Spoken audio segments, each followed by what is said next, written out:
Bonjour, bienvenue au campus du groupe scolaire La Résidence à Bouskoura, qui a ouvert ses portes depuis septembre 2022. Et aujourd'hui, c'est l'inauguration officielle de notre campus. Et nous voulions marquer cette inauguration par un colloque scientifique international sous la thématique Désir d'école et sous la présidence de professeur Alain Bentolila, linguiste et fondateur du CIFODEM de l'Université Paris-Cité. L'objectif de ce colloque est bien évidemment de sensibiliser tous les acteurs éducatifs, que ce soit les parents, que ce soit les équipes enseignantes, les équipes administratives, les associations et tous les acteurs éducatifs dans l'intérêt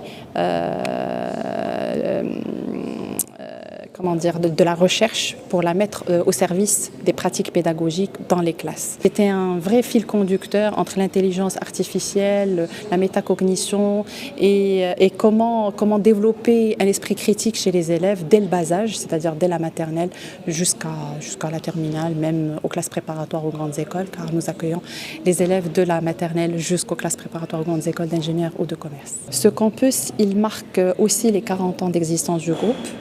Un groupe qui a été créé par Feu Mehdi Hferi et il incarne tous les cycles dans un même lieu. Il se veut d'abord une école citoyenne, ouverte par rapport à son environnement local, que ce soit à Bouskoura ou le Maroc en général. Et l'objectif, c'est de permettre à toute la communauté scolaire d'y vivre. Cet événement est la concrétisation de 2 années de collaboration avec des universitaires, avec des centres de recherche en France. Notre objectif, c'est de créer une émulation autour de la réflexion scientifique et autour de la recherche scientifique, autour de problématiques pédagogiques.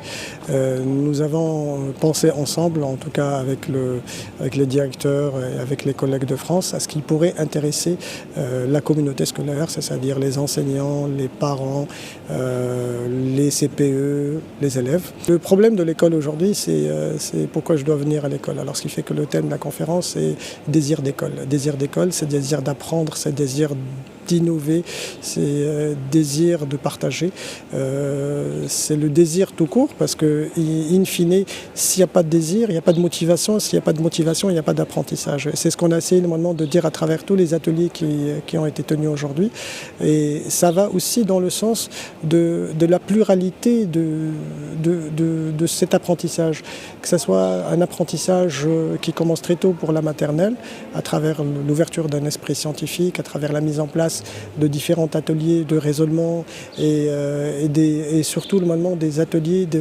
d'analyse chez nos enfants. Après, c'est concrétisé au niveau de l'école élémentaire en mettant en place aussi un ancrage sur la langue, sur l'apprentissage, sur la compréhension.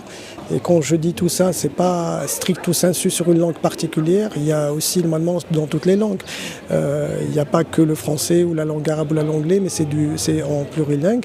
Il y a aussi cette question de société et de la personne, c'est-à-dire construire une personne qui analyse, qui réfléchit, qui a un positionnement social, qui décode aussi les messages autour d'elle. J'ai l'honneur aujourd'hui de présider ce colloque qui s'appelle Désir d'école. Et ce mot désir d'école, il faut bien savoir ce qu'il veut dire. Le désir d'école, en fait, c'est le désir d'apprendre. Et en fait, si vous voulez, ce qu'il faut bien comprendre, c'est que le désir d'apprendre et l'envie de savoir, ce sont deux choses différentes. L'envie de savoir, tous les enfants l'ont, ils veulent savoir tout de suite, avoir une réponse immédiate, etc. Le désir d'apprendre, c'est la capacité de faire l'effort. Et en fait, si vous voulez, l'école d'aujourd'hui, elle doit réapprendre aux enfants à faire l'effort intellectuel, à faire l'effort de comprendre petit à petit, à faire l'effort de faire des hypothèses, d'accepter de se tromper, le doute. Et donc, l'école aujourd'hui, elle doit apprendre cela. Elle doit l'apprendre de façon régulière, tous les jours. Et ce que nous faisons avec le groupe La Résidence, c'est justement de former les enseignants à avoir un souci de l'intelligence des enfants. Vous me posiez la question tout à l'heure, qui est la question de, finalement, quel est le but de cette école qui forge l'intelligence des enfants. Ce but est simple. Ces enfants vont rentrer dans un monde dangereux. Il faut que l'école forme ces enfants à être des résistants. C'est-à-dire que quand ils sortent, ils sauront dire non à ceux qui veulent les soumettre. Ils sauront leur dire « je veux penser par moi-même, je veux ne pas m'en laisser compter. Je sais quand il faut dire non et quand il faut dire oui. Et je ne dis pas oui parce que vous êtes, vous, monsieur machin, etc. Je dis oui parce que j'ai compris que vous êtes une parole de vérité. »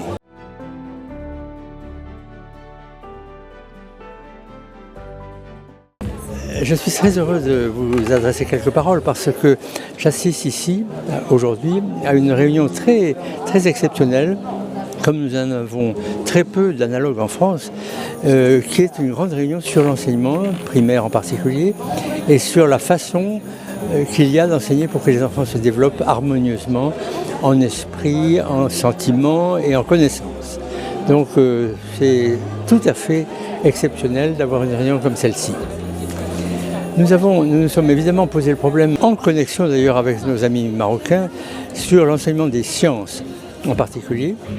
Et nous avons pensé, quand je dis nous, il y avait un prix Nobel de physique qui s'appelait Georges Charpak, un astrophysicien qui s'appelait Pierre Léna et moi.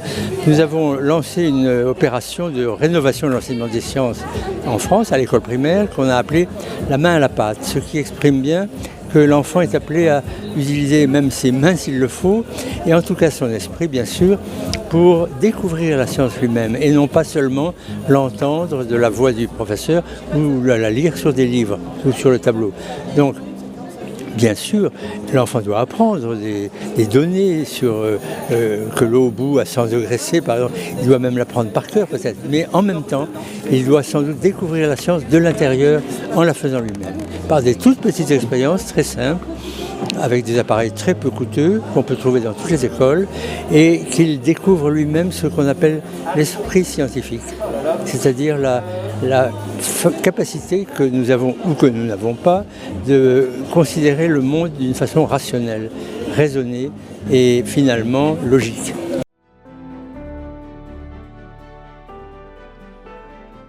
Et d'un point de vue machine, l'intelligence artificielle, c'est l'imitation.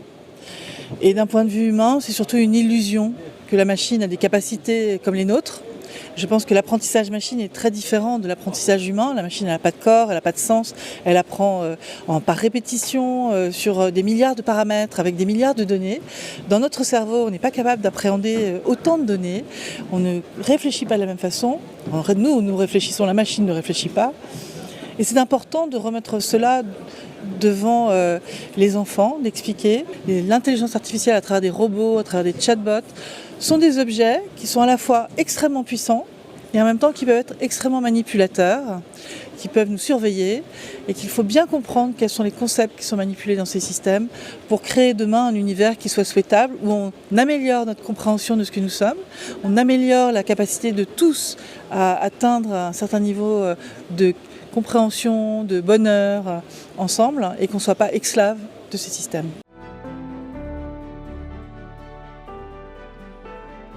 Une façon de maintenir le désir d'apprendre des élèves, c'est de leur expliquer comment fonctionne leur cerveau et l'ensemble des mécanismes de l'apprentissage dans leur cerveau quand ils essayent par exemple de résoudre des problèmes arithmétiques ou d'essayer de discerner les vraies des fausses informations sur les réseaux sociaux. Résister à leurs automatismes de pensée, on peut faire deux choses, il y a deux stratégies. La première chose, c'est effectivement de les engager dans des activités dans lesquelles ils doivent résister. Alors on peut penser à des petits jeux auxquels jouent parfois les enfants dans la cour de récréation. 1, 2, 3 soleils, typiquement à un moment quand la personne se retourne, il faut arrêter de bouger. Et typiquement ça nous apprend à résister à un automatisme, l'automatisme du mouvement. Ou ni oui ni non. Je vous pose une question, il ne faut pas répondre par oui ou par non. Et ça c'est très difficile pour notre cerveau parce que notre cerveau il est plein d'automatismes et que ces automatismes ils se déclenchent très rapidement et que c'est difficile d'y résister. Ça c'est la première étape. Et puis la deuxième étape, c'est d'expliquer dans chacune des situations situation où finalement notre cerveau peut avoir des biais, d'identifier avec les élèves ces biais. On peut penser par exemple quand ils comparent des nombres décimaux, si vous leur demandez à un élève de comparer 1,4 à 1,342, il va vous dire au début qu'1,342 c'est plus grand qu'1,4 parce qu'il y a plus de chiffres après la virgule. Ça c'est un biais, c'est un automatisme de notre cerveau. Et si vous expliquez ce biais aux élèves, ce qu'on a montré au laboratoire, c'est qu'ils progressent plus vite. Et donc c'est ça aussi l'enjeu de l'apprentissage, c'est de rendre transparent, d'expliciter tous les processus psychologiques qu'on met en place dans la situation d'apprentissage. Et c'est ça aussi un des leviers pour motiver les élèves à apprendre.